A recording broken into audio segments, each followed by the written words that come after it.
Paul Cumbo, thank you for being on One Shot. Thanks for being here. How are you today? I'm doing great. I'm excited to talk to you. Awesome. And for those people who don't know who you are, what you do, give me a brief rundown of what you do. I know you do a lot, and we'll cover a lot of that. But Sure. Well, number one job is husband and father. That's above everything else. That's priority one for me. And beyond that, I am a teacher. Been a classroom teacher for about 24 years now, and I work part time at Canisius High School teaching English. And I also have a couple of other business interests. I run, along with my business partner Adam, the Camino Institute, which is a service learning retreat center in the Dominican Republic that, of course, you've been to twice, along with an editorial services company. And that's kind of how I help to pay the bills at home. yeah, so again, a lot there. But one thing I want to talk about first is your teaching of young men. Yeah. So tell me a little bit about why you teach young men in particular, why you're at Canisius, and give me a little bit of information on that. Well, having attended Canisius and being one of five brothers, uh, my youth, my upbringing, was very much, I suppose, centered in that world. And when I began my career at Georgetown Prep, which is another school for young men, my vocation became very clear to me that I was able to connect with that demographic. I was able to relate, and I found that being in a classroom full of boys, I'm able to, I think, help them navigate both the academic and personal aspects of growing up. And then, it comes down to like, it's sort of self selecting. Once you've been doing something for a while, you ostensibly get better at it. And I found that the better I got at it, the better I got at it. That doesn't mean I was always great at it or haven't messed it up. But I fell into love with teaching and found that I was able to have a positive impact. That's incredible that you sort of fell into it and got better. Hmm. One thing about starting this podcast that I thought about was the fact that every guy wants a podcast, and there's this subculture of bro dudes who Hmm. have podcasts, and there's this toxic masculinity aspect of podcasting that I certainly wanted to stay away from. And I know working with young men, you have a little bit of a foot in this area where you're aware of what's going on in the toxic masculinity space. Can you talk a little bit about that space and what young men are facing today? Sure. I mean, respectfully, I despise the term and I try not to use it because I think it has outlived its usefulness. That being said, I think everybody knows what you mean. And Right. so we can utilize it that way. Um, you know the Tesla truck? The Everybody knows the the the Tesla truck, cyber right? Cybertruck. Yeah, I mean, it's cool, but it's just a little too much. And I think that's the best analogy or metaphoric approach I can take to what I think you're alluding to when you talk about the kind of toxic bro culture of podcasts. It's the Tesla truck effect. It's cool. It's really capable. It's just too much. It's too much from an aesthetic standpoint. It's too much from uh, a cost standpoint. It's just you look at it on the road and you're like, it's just a little too much, And so I think that's part of the space that so many of today's boys, teenage boys, young men find themselves is it's just a little too much. And if it could just be dialed back a bit, there's some helpful elements of it. You look at, for example, you talk bro podcast culture. There's a lot out there about fitness and being in the weight room and taking good care of your body, for example, and trying to find balance. These things are good. These things are probably lifting a lot of young men out of a sedentary lifestyle, perhaps bringing them to a new level of engagement with spirituality, with meditation, with things that can help them be healthier mentally and physically. But it's a question of when does it become too much? When does it become the Tesla truck where it's just a little bit too much on the design front? And so that's where the danger zone lies. It's when do you introduce any kind of excess that throws balance off? And I think that applies. I mean, that's not just about young men, but young men tend to gravitate toward charismatic personalities and have a strong inclination to action. You know, a lot of guys, it's a generalization, but are action oriented. There's a desire for immediate results, their desire to be hands on. And so when there's an attractive prospect about making something happen, sometimes the reflective piece, the thinking about the why before the what or the how, can be a little bit lacking. And the feedback loop that can happen online and the ubiquity of online conversations, I think can be particularly pervasive for a lot of young guys. Right, right. And you kind of wrote a book about how to avoid a lot of these How to pitfalls. try anyway. Yeah. Yeah. Tell me a little bit about your book. It's fairly new, last 2 years. It came out in February of 25. Okay. Yeah. Yeah, so about a year old now. Tell me a little bit about this book. Sure. Well, it's called The Path to Manhood, and the title is very intentional on two levels. First of all, it's not the path to manhood, it's a. And that indefinite article, going English teacher on you, is very different from the definite article, right? Because the would suggest that there's only one path. And I'm going to tell you what it is. Well, that's ridiculous. I can't do that. Neither can anybody else, by the way. But a path, it does suggest that there's a journey involved, that this is not an immediate result. There's not going to be an immediate arrival. It's going to take some wandering to figure out not only who you are and what you genuinely desire, but why you matter and what that implies about the way that you know you should live your life, huh? The other aspect of the title that I think is important to talking about the book is the subtitle, and it's encouragement and advice for young men. So it's a path to manhood, encouragement and advice for young men. And I think that both of those are really vital elements, you know, because there's a lot of, you can get a lot of encouragement, um, or you can get a lot of advice. But if one is lacking the other, they're a very functional pair. And when one outsize or outbalances the other, you don't have as much helpful content. So I tried to advise, which means, you know, here are some things that you might think about as you navigate your path. Maybe some challenges, but also encouragement, because that, I suppose, in my opinion, is something that a lot of young men are lacking right now. In the cultural zeitgeist, in the cultural conversation, in the cultural narrative, a lot of young men, and I know this from a lot of conversations with them, feel as though everybody wants an awful lot and will point out and make a lot of critiques, but there's not a lot of encouragement. So there's a lot of kick in the butt, but there's not a lot of arm around the shoulder. And I think they need both. And if you're lacking one, you're not going to have the same impact. So that's what I was trying for. Yeah. I read the book. It's a great book. So you're the one. Yeah, I'm the one. I'm the one. You cover a wide range of topics in there. Everything from depression to the term toxic masculinity and many others, religion. Was there a topic that stood out most to you that needed to be written about that you're seeing with today's youth that might have, you know, immediately when planning the book, you might have said, I need to write about this? Yeah, I think the nature of long-term vision versus planning, or the concept of vision versus planning, that's something that I think is a perennial concern for anybody young. And in my scope of work, you know, obviously that's focused in on young men. And I'll explain what I mean by that. It's one thing to make plans. The plan is what and when and where and how, but the vision is why. And I have been saying for years, you know, it's really important to try to discern a long-term vision, because it will, if you can form one, it will see you through the errors of your attempts at long-term planning.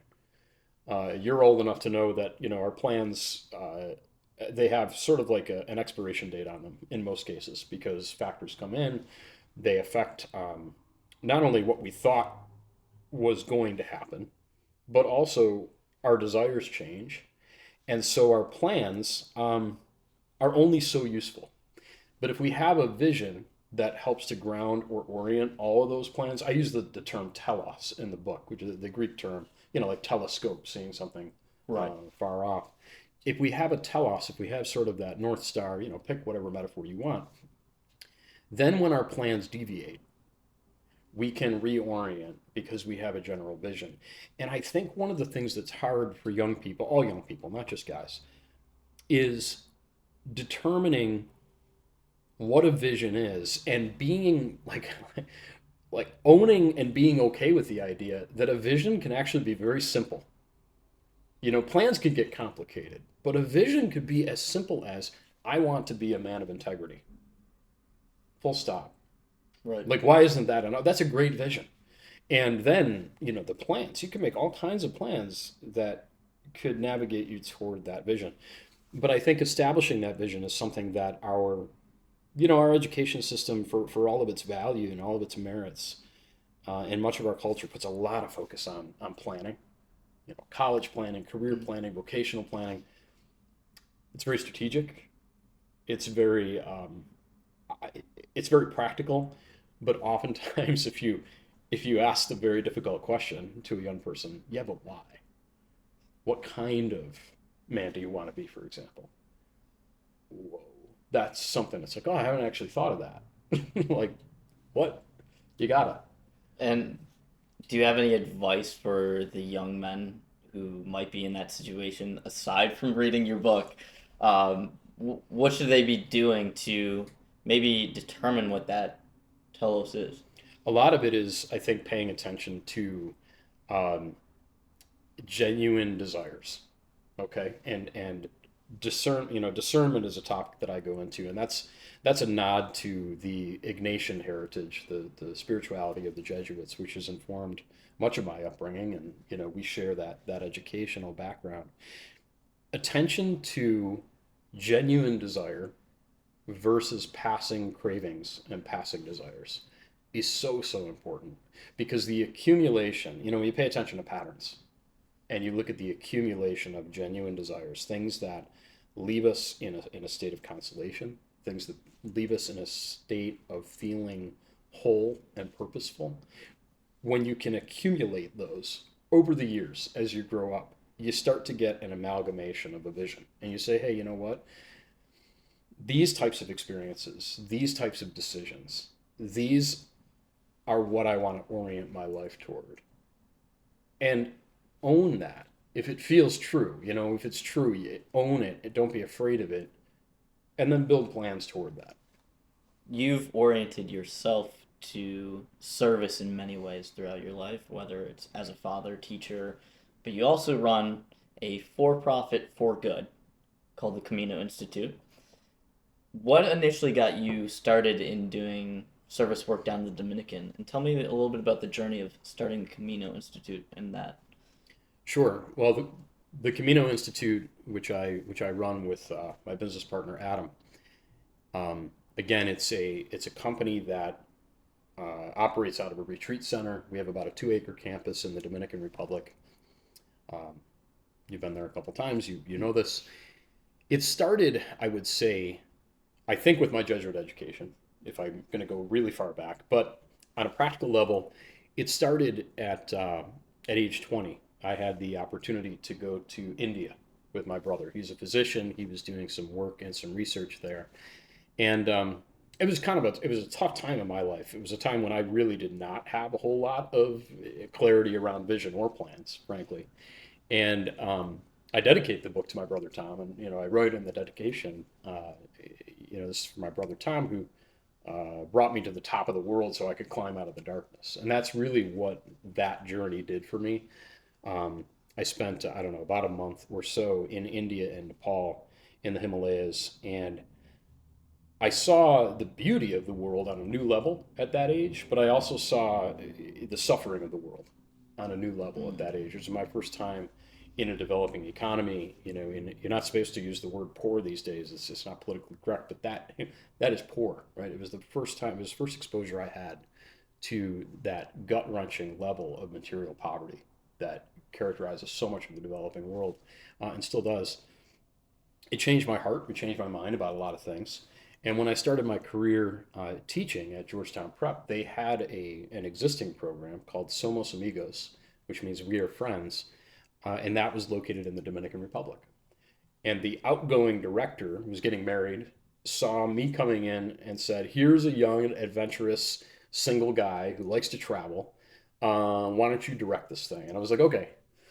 And so for 3 summers, I spent 5.5 weeks with students living with host families, um, and colleagues in little villages in the Dominican Republic, and it really expanded my, um, first of all, my personal relationship with that country and the people who live there, but also my desire to use purposeful travel as a way of changing hearts and minds, and that's an amazing tool for formative education.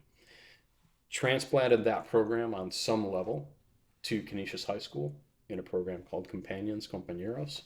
Adam and I built that together along with other colleagues over the years. And eventually we decided, you know what, we so love this that we want to take it and we want to do it on a different level and afford this to other people beyond just Canisius High School students.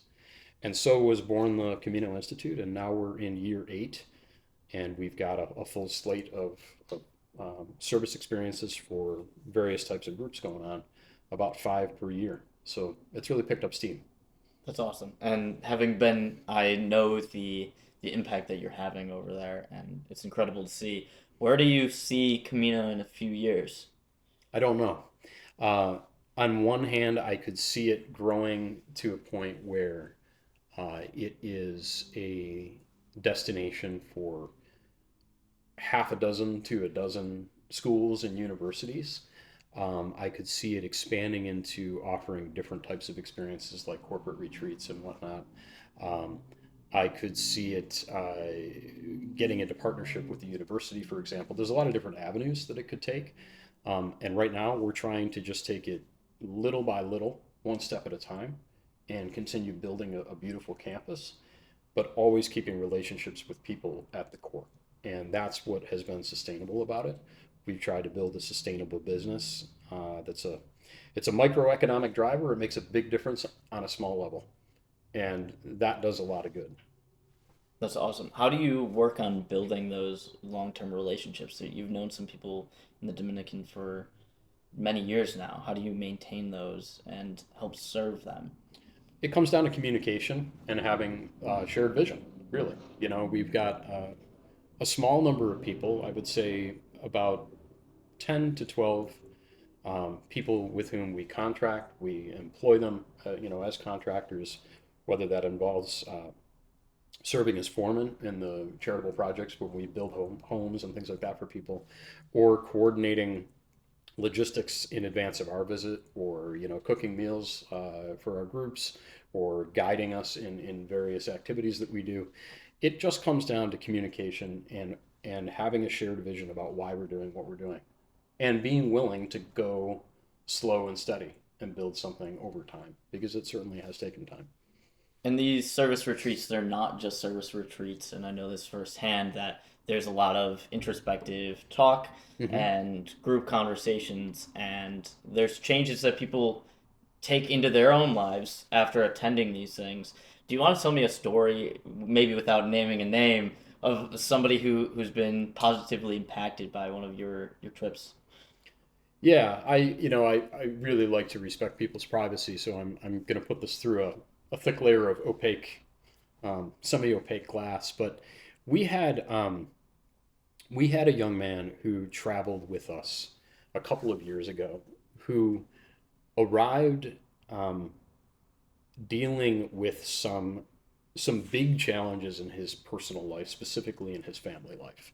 There was a lot of turbulent emotional space. There was a lot of resentment that he was dealing with in terms of, I think, accepting decisions that other people in his life had made.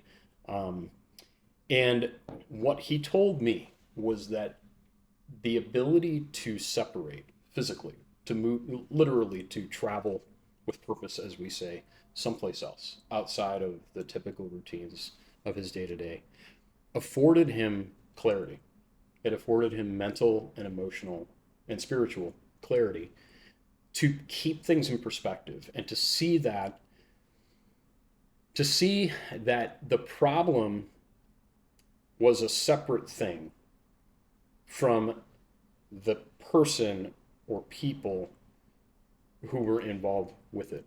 And so to begin to look at the problem as us against the problem, as opposed to me against you. And he didn't have that clarity. He couldn't get that clarity because he was in the depths of the emotional intensity. And it's hard to get clarity in proximity to an intense problem.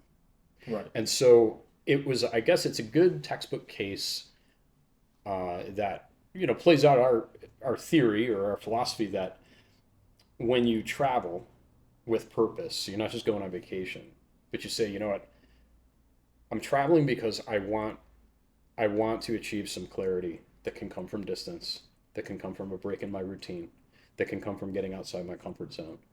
And it worked. And it doesn't mean that the problem was solved. That's the nature of pilgrimage. It's like, first of all, we don't fully know the full nature of the problem or problems with which we're wrestling, but we get clarity about them and we come out a little bit stronger and I think more adept at tolerating the existence of a problem, acknowledging the existence of a problem, which has to come first, but feeling as though the problem is not the sum total of our lives, and that we can walk with that problem as opposed to being suffocated or pulled down by it. So I think that's where that young man found himself and emerged stronger. Absolutely. So you're talking about a journey. One phrase I've heard you say quite often, whether it's been in teaching or on one of these retreats or in your book, I think you even say it, is that you've arrived, and you use this term, having arrived. You run a business. You're a father. You run multiple businesses. That's right. You've arrived. Tell me a little bit about what arriving means for you personally, and then maybe give some insight as to how other people can arrive. Okay. Well, there's a couple ways you could think about it. I think when I shared that with you guys on the Young Men's trip that we did, I was referring to on a very practical level, and I'm 46. Okay, I'll be 47 in June. So, I have crossed a lot of the terrain of growing up and figuring out what I want to do with my life and who I want to be and be at peace with things. And so it's checking some boxes. Like, yes, I have found the love of my life and been fortunate enough to have her say yes to marrying me. We have created a family of 3 beautiful children, and that alone, I could stop right there and die a happy man. So in that sense, I've arrived. From a career standpoint, there's a level of having achieved some financial stability, both short term and long term, that it can afford some freedom. There's a sense of having created something, of having made something on an entrepreneurial level that works and has kind of proof of concept at this point, and there's a satisfaction there. Having some books out in the world. I think on a deeper level, though, beyond the practicality, what I mean by arrived when I'm talking about myself is I'm not afraid anymore on a personal level. I mean, I'm a husband and a father, so I live in a constant state of terror. But the fear, really, I'm exaggerating, but the fear is outward. The fear is on behalf of my family. It's on behalf of others. I'm happy, I will humbly say, been able to live my way out of my own fears based in insecurity or will I be enough? And that's a wonderful privilege and a gift to be able to be in that place. And so I suppose that's what I mean by arrived. It's not a victory so much as it is a gift, and something to stand humbly before with gratitude, to family, to people, to God, and say, thank you for allowing me to arrive. Now I will do my best at arrival for others who are trying to arrive.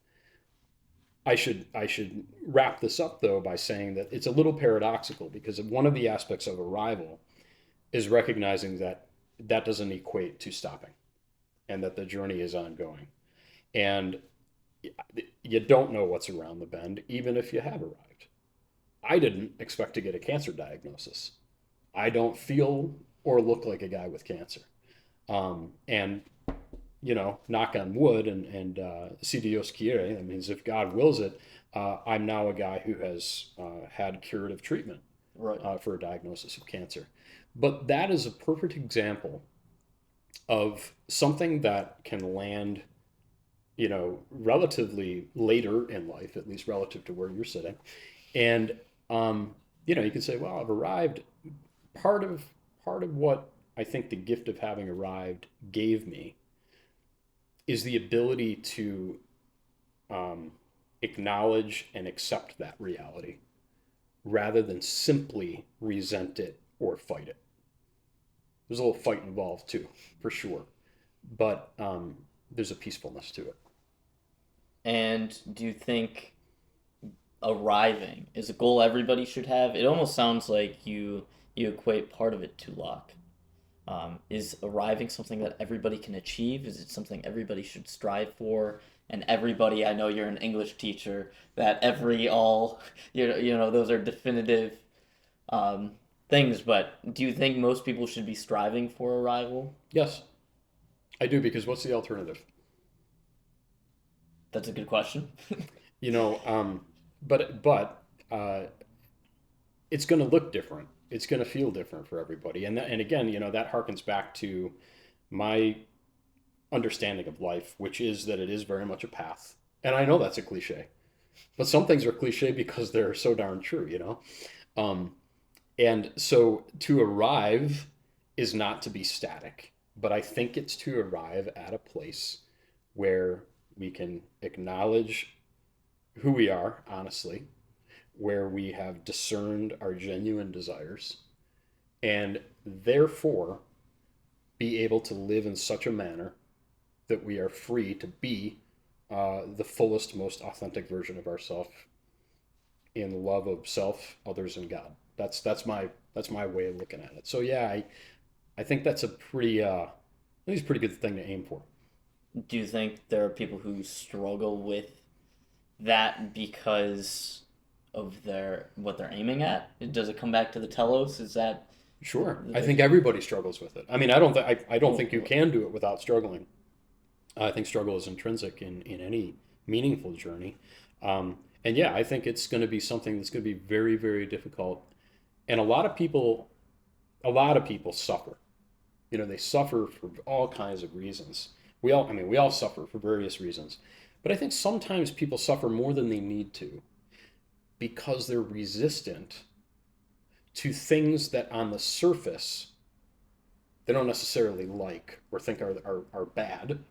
Um, but if they can take some time to look at them from different angles, they can realize that maybe there's an aspect of this that is a chance to grow in my life. Maybe this is something around which I can come to peace. Maybe this is even something that I can use like a lever to affect some good in the world. And sometimes people just need a little more encouragement to say, you know, you are you are a very important uh, thing in the universe. You matter. You matter. And for some people, I think that's the big challenge. Do I matter? I mean, we see this Right. with young guys all the time. All you have to do. I don't have statistics that I can pull out. I put them in my book, but you can just go online and you can find all the statistics you want to break your heart about depression and loneliness and the friendship deficit and suicide and all sorts of self-destructive um, patterns that we can see. And I think a lot of it really does come down to a lack of belief that we matter or not being sure about why. And that's where I think, I think a spiritual deficit is there in our culture. And I'd like to think that um, is part of the solution. But I also think people just need to be nicer to each other. there's a lot of people just not being very nice. Baseline, just be nicer to Yeah, people. that would be that Yeah. would be a great first step, right? Just be nice, right? Yeah. Yeah, because So everybody's trying. you take on a lot. You do a lot. How do you manage all of those things that you do? Do you have somebody who's encouraging you and telling Yeah, you that you she matter? married me.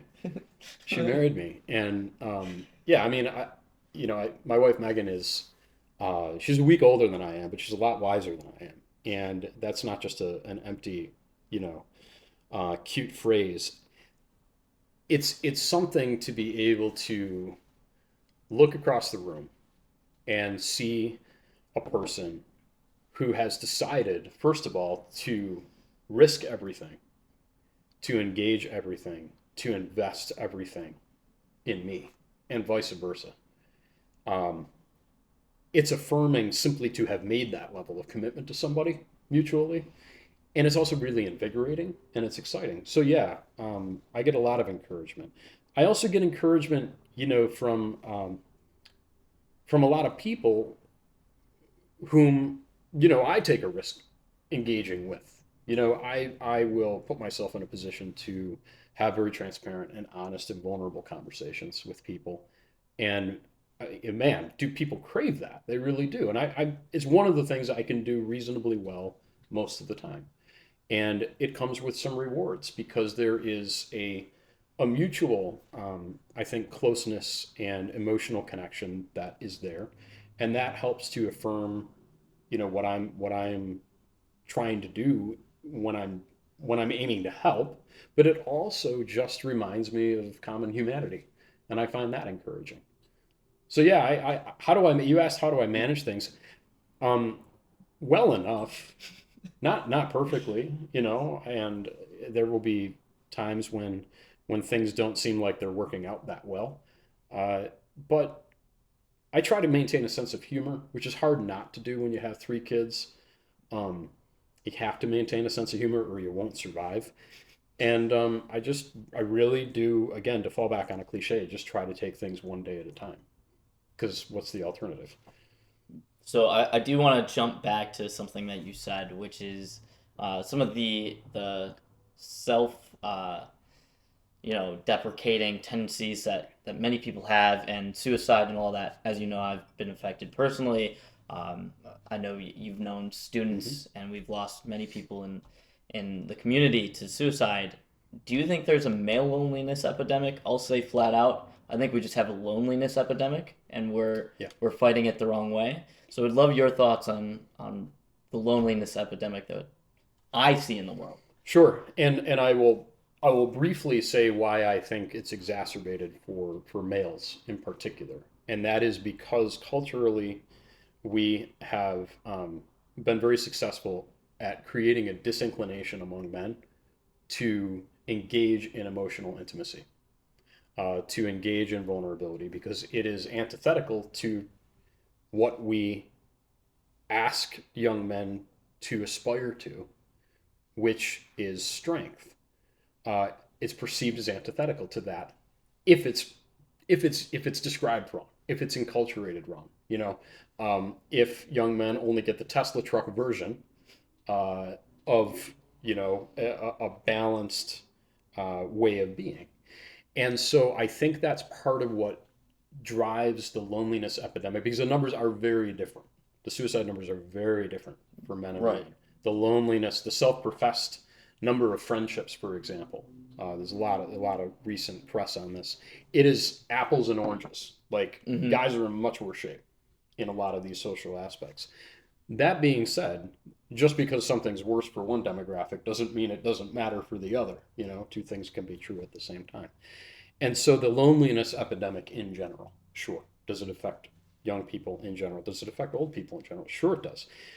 And I think part of it is that, well, there's so many directions you could go in assessing or analyzing this problem. I'm just gonna pick one.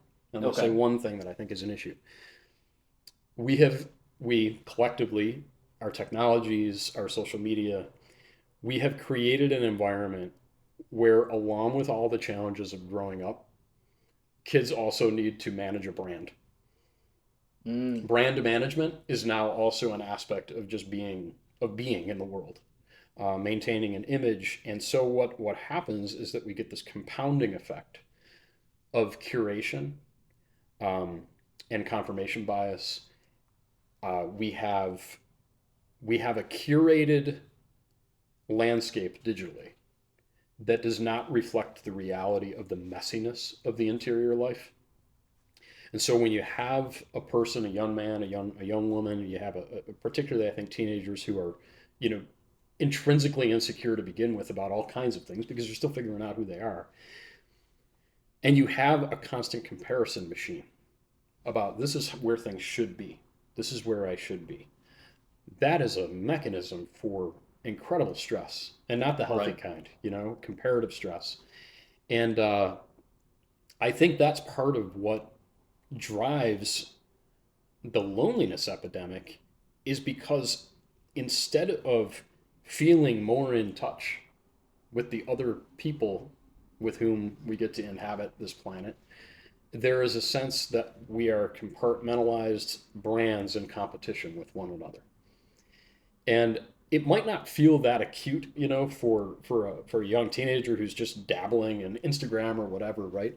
But I think over time, by the time you get into your late 20s, and you realize that your entire social landscape is on display, and so is everybody else's.